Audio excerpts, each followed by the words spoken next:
ഞങ്ങളെല്ലാവരും ചേർന്ന് പഴനിക്ക് പോവാണ്. എല്ലാവരും ഭയങ്കര ഹാപ്പി ആയിട്ടിരിക്കുകയാണ്. ഷോക്കടിച്ച ഒരു കാറ്റാടിയെ കണ്ടിട്ടുണ്ടായിരുന്നു. അങ്ങനെ തമിഴ്നാട് എത്തുമ്പോഴാണ് നമുക്ക് ഈ ഒരു കാഴ്ച കാണാൻ പറ്റുക. അങ്ങനെ ഏകദേശം ഒരു 12:30ക്കാണ് ഞങ്ങൾ പഴനി എത്തിയിട്ടുണ്ടായിരുന്നത് കേട്ടോ. എൻ്റെ അപ്പൂപ്പനൊക്കെ ഉള്ള സമയത്ത് എൻ്റെ അമ്മയൊക്കെ ചെറിയ കുട്ടികളാവുമ്പോൾ തന്നെ അവർ താമസിക്കുന്ന ഹോട്ടലാണ് ഇത് കേട്ടോ, ന്യൂ തിരുപ്പൂർ ലോഡ്ജ്. ഇത് പഴയ ഒരു ലോഡ്ജാണ്. അങ്ങനെ നമ്മൾ താമസിക്കുന്ന ഹോട്ടലിലെത്തി. അങ്ങനെ അവിടെ പോയി ബുക്ക് ചെയ്തിട്ടുണ്ടായിരുന്നില്ല. പക്ഷേ നമുക്ക് റൂം കിട്ടിയിട്ടുണ്ടായിരുന്നു. 2-3 ഹോട്ടലിൽ കയറി ഇറങ്ങി കേട്ടോ, കുറച്ചൊന്ന് ബുദ്ധിമുട്ടി. അങ്ങനെ ഞങ്ങൾ 2 റൂം എടുത്തിട്ടുണ്ടായിരുന്നു. അങ്ങനെ റൂം പേയ്മെൻറ്റൊക്കെ ചെയ്ത് ഇതവിടെ വലുത് ഭയങ്കരമായിട്ട് ബോറടിച്ചിരിക്കുകയായിരുന്നു. എല്ലാവരും ഭയങ്കരമായിട്ട് വിശന്നു കേട്ടോ.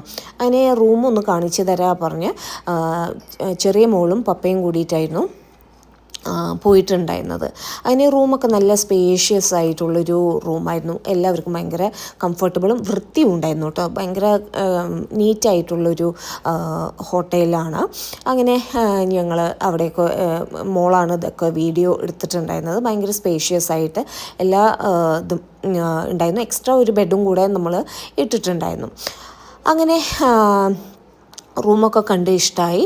വീണ്ടും നമ്മൾ വന്ന് പ്രൂഫും കാര്യങ്ങളും എല്ലാം കൊടുത്ത് വേഗം ചെക്ക് ഇൻ ചെയ്തു കേട്ടോ. അങ്ങനെ ഞങ്ങൾ ഭക്ഷണം കഴിക്കാൻ വേണ്ടി, ലഞ്ച് കഴിക്കാൻ വേണ്ടി പോവാണ്. എനിക്ക് ഈ സാരി ഭയങ്കരമായിട്ട് ഇഷ്ടമായി.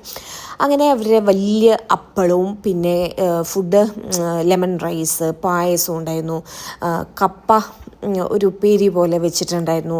പിന്നെ എനിക്ക് തമിഴ്നാട്ടിലെ ഏറ്റവും ഇഷ്ടമുള്ള സാധനം എന്താ പറയുക, വത്തക്കുഴമ്പ്. അങ്ങനെ ഭക്ഷണമൊക്കെ കഴിച്ച് കഴിഞ്ഞിട്ട് ചെറിയൊരു ഷോപ്പിങ്ങിന് ഞങ്ങൾ പോയിട്ടുണ്ടായിരുന്നു. ഡോളൊക്കെ നിറയെ ഡോൾസൊക്കെ ഉണ്ടായിരുന്നു. 1000 രൂപയാണ് കേട്ടോ. അതൊന്നും മേടിച്ചില്ല. പക്ഷേ വളകളും സാധനങ്ങളൊക്കെ മേടിച്ച് അപ്പോൾ ഒരു വെയിലത്ത് ഞങ്ങൾ തിരിച്ച് റൂമെത്തി കഴിഞ്ഞ് കുറച്ച് നേരം ഇരുന്നു. എനിക്ക് കുപ്പിവള ഞാൻ കുറച്ച് വാങ്ങിയിട്ടോ. അങ്ങനെ ഞങ്ങൾ അമ്പലത്തിൽ തൊഴാൻ പോയി. നല്ല തിരക്കായിരുന്നു. അങ്ങനെ ഞങ്ങൾ വീണ്ടും കുറച്ച് രാത്രി ഒന്ന് കറങ്ങാമെന്നൊക്കെ വിചാരിച്ച് പുറത്തിറങ്ങി. അപ്പോഴാണ് ഒരു തവളയെ കണ്ടിട്ടുണ്ടായിരുന്നു. അങ്ങനെ വണ്ടിയിൽ വീണ്ടും കയറി രാത്രി കാഴ്ചകളൊക്കെ ഇങ്ങനെ കണ്ടു കേട്ടോ. ഒരുപാട് നല്ല രസമാണ് രാത്രി ഇങ്ങനെ യാത്ര ചെയ്യാൻ. അങ്ങനെ വീണ്ടും കറങ്ങി തിരിഞ്ഞ് ഞങ്ങൾ വീണ്ടും നമ്മുടെ ഹോട്ടലിലെത്തി.